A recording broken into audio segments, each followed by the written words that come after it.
आज आपकी क्लास में हमने बोला था कि संख्या पद्धति स्टार्ट करेंगे। तो आज संख्या पद्धति में हमने कल आपको बता दिया था यहां तक की।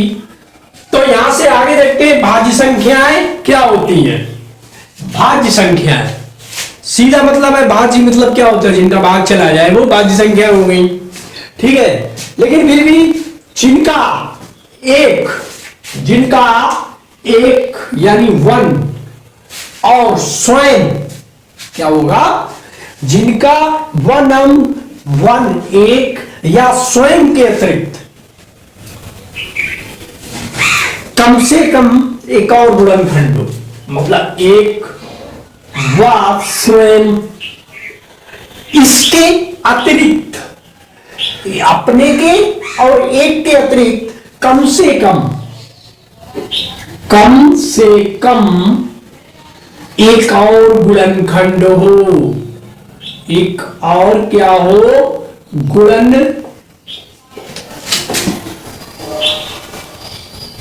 गुणनखंड हो, तो वे संख्याएं हमारी क्या कहलाती हैं, भाज्य संख्याएं कहलाती हैं। तो वे संख्याएं हमारी भाज्य संख्याएं कहलाती हैं। एक बात और, ये बात आप नोट कर लीजिए कि एक यानी वन ना तो भाज्य है और ना ही अभाज्य। एक ना भाज्य है और ना अभाज्य है। जो एक संख्या है वन है, वो ना भाज्य है और ना भाज्य है। ये लाइन याद कर लो, छोटा सा क्वेश्चन डाल देते हैं कभी कभी पीठ में। ठीक, तो यहां पे हम आपको पैट का लेवल पढ़ा रहे हैं, जो आपकी वैकेंसी आ चुकी है और 31 तारीख लास्ट डेट है फॉर्म भरने की। ठीक, तो भाज्य संख्या यहां पे हो गई। अब हम दूसरी बात करते हैं यहीं पे दोस्तों, अभाज्य संख्याओं की। अभी हमने भाज्य पढ़ी, अब हम अभाज्य संख्याओं के बारे में जानते हैं। क्या होती है अभाज्य संख्या, यानी को प्राइम नंबर।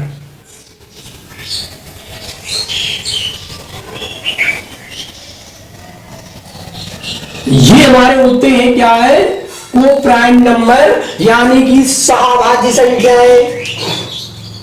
तो इसके लिए हम क्या करते हैं, तो इसके लिए हम कह रहे हैं यदि दो प्राकृतिक संख्याओं का महत्तम समावर्तक एक हो। क्या कह रहा है, दो प्राकृतिक संख्याओं का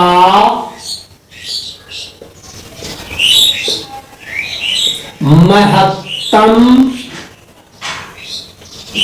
समावर्तक एक हो,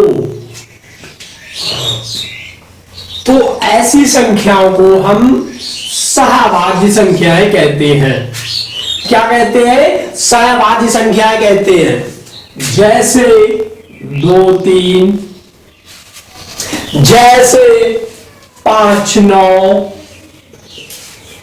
जैसे 21 65, कुछ भी, ये हमारी सहभाज्य संख्याएं कहलाएंगी। क्या कहलाएंगी, सहभाज्य संख्याएं। ये जो हमारी कहलाएंगी सहभाज्य संख्या कहलाएंगी दोस्तों।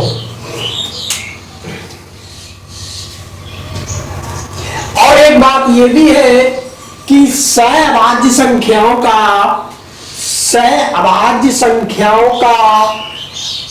अभाज्य होना आवश्यक नहीं है। नोट कर लो कि अभाज्य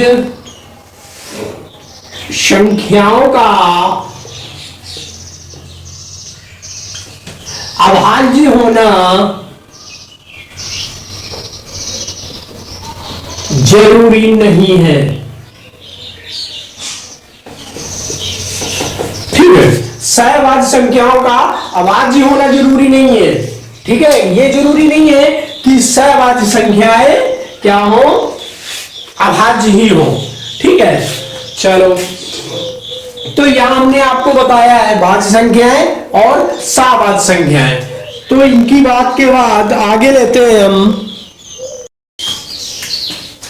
तो मेरे प्यारे दोस्तों, अब यहां पे एक बात और बताने जा रहे हैं आपको कि संख्या पद्धति से संबंधित महत्वपूर्ण तथ्य। तो पहला तथ्य है कि प्रत्येक सम संख्या का वर्ग एक सम संख्या होता है। कह रहा है कि प्रत्येक सम संख्या का वर्ग एक सम संख्या होता है। कैसे? तो हम आपको दिखाते हैं। जैसे आप कहोगे कैसे, तो हम आपको उदाहरण दिखा रहे हैं। जैसे 2 का वर्ग सम संख्या है 4, 4 का वर्ग 16, 6 का वर्ग 36, 8 का वर्ग 64, 10 का वर्ग 100, 12 का वर्ग 144। ठीक है ना, 144।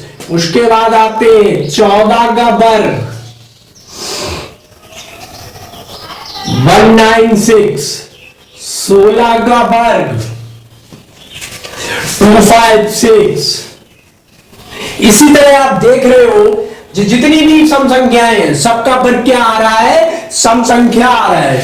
ठीक है, आगे आते हैं 18 देख लो। 18 का वर्ग कितना होता है? 324। बात करें 20 का वर्ग 400। बात करें 22 का वर्ग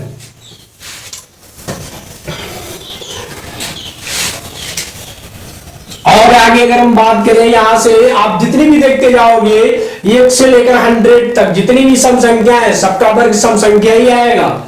ठीक है, तो यहां पे देखो 26 का वर्ग देख लो। 26 का वर्ग कितना हुआ? 676 और 28 का वर्ग 784। उसके बाद हमारा सीधा आता है 30 का वर्ग 9 से हो जाएगा और 32 का वर्ग हो जाएगा हमारा 1024। ये यहां तक हो गए, यहां तक कोई दिक्कत नहीं है। ठीक है, तो हम बता रहे 1 से लेकर हमने आपको बताए हैं 32 तक, यानी कि प्रत्येक सम संख्या का वर्ग एक सम संख्या होता है, हमेशा याद रखना। ठीक है दोस्तों, तो अब हम दूसरी बात यहां पे ये बता रहे हैं आपको कि अभी सम की बात कर रहे हैं, अब कर रहे हैं विषम की बात। तो विषम में क्या होता है ये भी देख लो। तो मेरे प्यारे दोस्तों, आगे हम बता रहे हैं, अभी हमने बताया था विषम के बारे में, अब बात करते हैं विषम संख्या का वर्ग एक विषम संख्या होता है। विषम संख्या का वर्ग एक विषम संख्या होता है। जैसे हम बात कर रहे हैं 3 का वर्ग 9, 5 का वर्ग 25, 7 का वर्ग 49, 9 का वर्ग 81, 11 का वर्ग 121। आते 13 का वर्ग 169, 15 का वर्ग 225, 17 का वर्ग 228, 19 का वर्ग 361, 21 का वर्ग 441, 23 का वर्ग 529 और 52 का वर्ग 625 एंड 72 का वर्ग 729, 29 का वर्ग 841। यानी जो इतनी भी विषम संख्याएं होती है हमारी, तो उनका वर्ग क्या होता है? विषम संख्या ही होता है। ये बात यहां तक समझ में आई दोस्तों आपके? तो यहां पे प्रत्येक सम संख्या का वर्ग, प्रत्येक सम संख्या का वर्ग सम संख्या होता है और प्रत्येक विषम संख्या का वर्ग एक विषम संख्या होता है।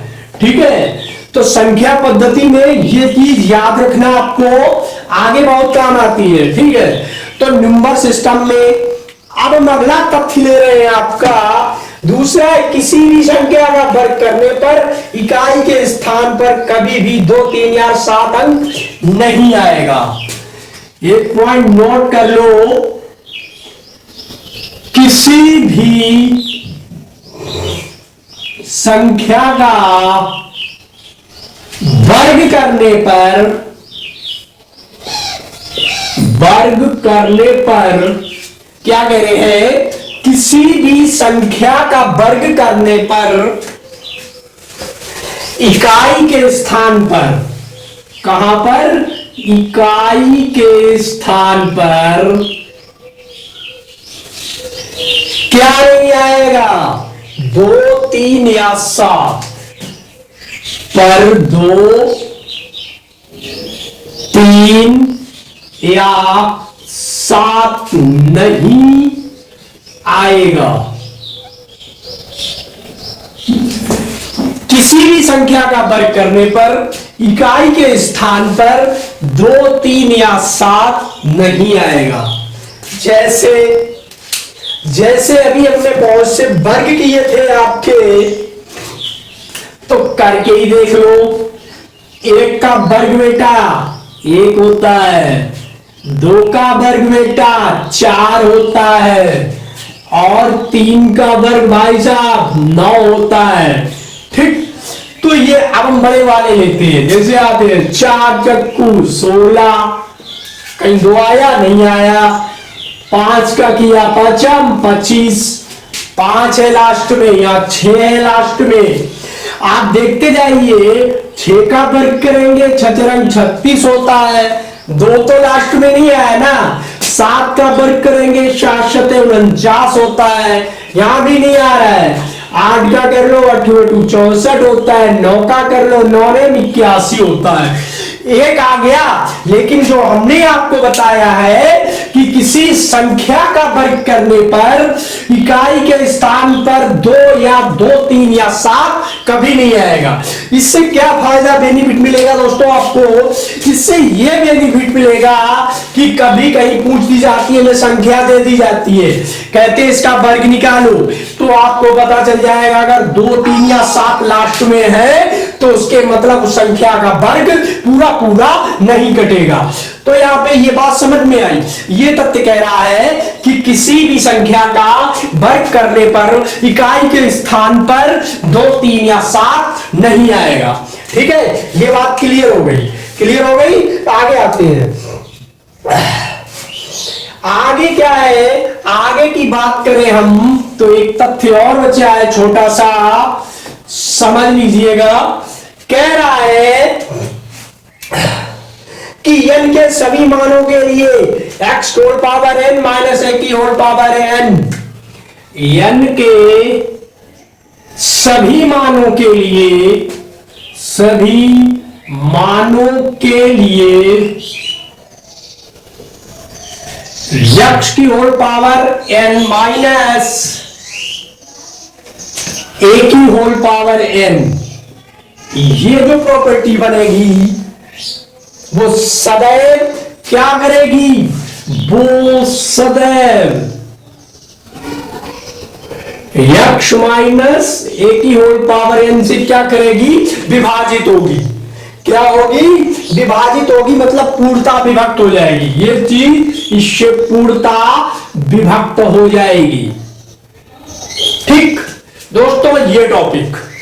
अब नंबर सिस्टम में आगे की बात करें, 2 चीजें और बड़ी आती हैं, सरल सरल सी है लेकिन समझ लीजिए।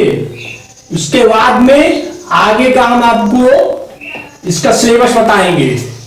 तो नंबर सिस्टम में आते हैं अंक, संख्या में अंकों के मान, संख्या में अंकों के मान।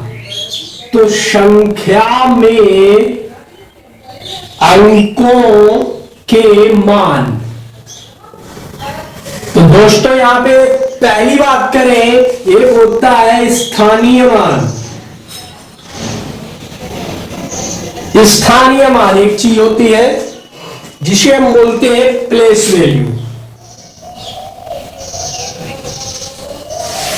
ठीक, स्थानीय मान का मतलब क्या होता है, मान लीजिए हमने यहां पे संख्या लिख दी 0, 1, 2, 3, 4, 5। आपसे हमने बोला ये पूरी एक संख्या है, इसमें 5 का स्थानीय मान क्या होगा, ये इकाई का अंक है। इकाई, दहाई, सैकड़ा, हजार, 10,000 और करोड़। ठीक, ये संख्या लिखी है, तो हमने आपसे पूछा इकाई का अंक 5 का स्थानीय मान निकालना है, तो 5 गुणे 1 यानी 5 होगा। ठीक, उसने कह दिया 4 का क्या होगा, तो 4 दहाई है, दहाई का मतलब 10 होता है, तो 4 गुणे 10 इक्वल टू 40 हो गया स्थानीय मान। अगला है, अगर हम 3 की बात करें तो 3 सैकड़ा है, 100 का गुणा होगा, तो यहां पे 300 आ जाएगा। और अगर हम यहाँ पे दूसरी संख्या 2 है, 2 किसके स्थान पे है, गुरु 1000 के स्थान पे है, तो ये कितना हो जाएगा, 2000 आएगा इसका स्थानीय मान। और अगर 1 की बात करें तो 1 गुरु किसके 10,000 के स्थान पे है, तो 1 में गुणा हमें 10,000 का करना पड़ेगा, और यहाँ पे जो मान आएगा वो आपका 10,000 आएगा। ठीक, ये जो आपके मान आए 5, 40, 300, 2000 और 10,000, ये सारे स्थानीय मान है। ये सारे क्या है, स्थानीय मान है। यानी कि स्थानीय मान क्या होता है, किसी भी संख्या का वह मान, किसी भी संख्या में किसी अंश का वह मान जहां पर उसकी विशेष स्थिति के अनुसार बदलता है। कैसे बदलता है, विशेष स्थिति। अब स्थिति क्या है, सैकड़ा है, इकाई है, दहाई है, 1000 है, 10,000 है, करोड़ है, लाख है, जो भी है। ठीक है, इस तरह से बदलता है। ठीक, तो ये आप क्या कहलाता है, वो उस अंक का स्थानीय मान कहलाता है, वो उस अंक का स्थानीय मान कहलाता है। तो ये स्थानीय मान हो गया। अब दूसरी बात, और स्थानीय मान के बाद में एक मान और आपका आता है, जिसे हम बोलते हैं जातीय मान। क्या बोलते हैं दोस्तों, जातीय मान। अब जातीय मान क्या होता है, इसे बोलते हैं फेस वैल्यू। फेस वैल्यू क्या होती है, मतलब जो चीज सामने है वही रहेगी। तो इसके डिफिनीशन में होगा, किसी संख्या में किसी अंक का जातीय मान वह मान है जो उसका अपना मान है। किसी संख्या में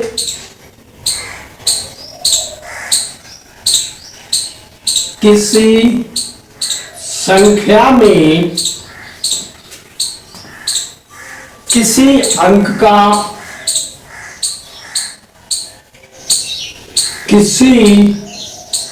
का जातीय मान वह वैल्यू, जातीय मान वह मान है जो उस संख्या का अपना मान होता है। जिसमें उस संख्या का क्या होता है, अपना मान होता है।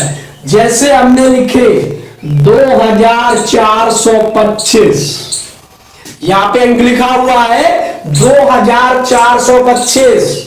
हम आपसे पूछे इसमें 4 का जातीय मान क्या है, तो आप 4 का जातीय मान 4 होगा, 2 का जातीय मान 2 होगा, 5 का जातीय मान 5 होगा, और 2 का जातीय मान 2 होगा। यानी कि जो जैसी संख्या है उसका जातीय मान बिल्कुल वैसे ही होता है। ठीक है, तो ये बात समझ में आई। और एक बहुत अच्छी बात, सिर्फ एक लाइन का, और एक लाइन का एक नंबर है, मतलब एक नंबर का सवाल है, आएगा तो आपको जरूर मिलेगा। मतलब पूछ देता है कि 2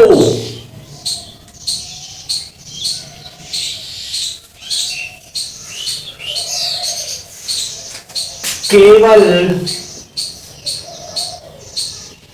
2 एक समअभाज्य संख्या है। 2 केवल 2 क्या है, एक समअभाज्य संख्या है, तथा ये सबसे छोटी अभाज्य संख्या है। ये कैसी है दोस्तों? सबसे छोटी अभाज्य संख्या है। तो यहां पे हमने आपको बताया स्थानीय मान, जाति मान, अभाज्य संख्याएं, सहभाज्य संख्याएं और संख्या पद्धति से कुछ महत्वपूर्ण तथ्य। अब कल की क्लास में आपको पढ़ाना है इकाई का अंक निकालना। क्या बताना है? इकाई का अंक निकालना।